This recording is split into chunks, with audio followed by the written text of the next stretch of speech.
Échanges et conciliabules sont au cœur du nouvel épisode des Traîtres diffusé ce mercredi 2 août.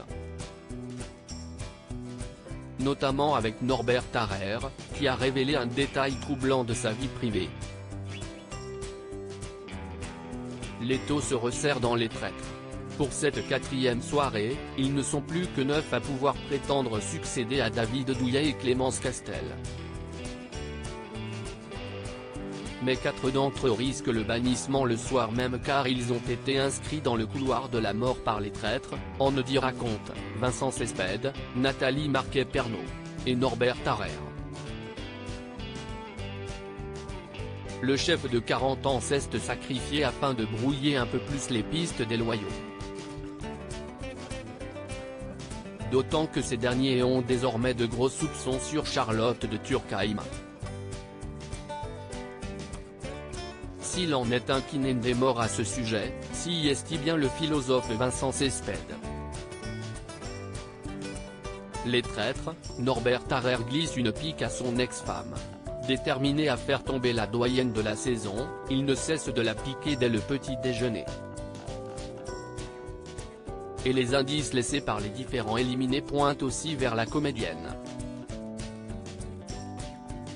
Dès lors, le philosophe n'a plus qu'une idée en tête, convaincre tous les autres candidats de voter contre Charlotte de Turckheim au cours de la table ronde.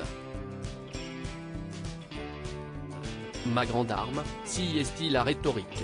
J'ai l'impression que je peux retourner n'importe qui si je prends la parole, assure-t-il. Moi, je sens que tu es loyal. J'aime bien comment tu joues, il faut qu'on s'associe. Je tiens à te dire un truc. Je m'engage sur l'honneur de mon métier, la philosophie. Je te jure, et je ne croise rien, sur la vie de mes enfants, je te jure que je suis loyal. Et je sais que ça compte pour toi. Je ne te demande pas de faire la même chose, martèle-t-il auprès de Norbert Tarrer. Des mots qui ont une drôle de résonance auprès du chef de 40 ans. On n'a pas besoin de jurer, Vincent. Parce que la dernière personne qui m'a juré qu'elle ne me trompait pas, c'était mon ex-femme. Et elle s'est barrée, rétorque-t-il en interview.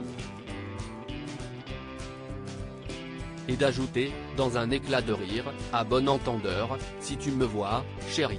Norbert Tarrer, cette erreur qu'il ne voulait pas refaire avec sa nouvelle compagne invitée du club de l'été sur Europe 1 ce mardi 1er août, le pro des fourneaux était déjà revenu sur sa vie sentimentale et familiale.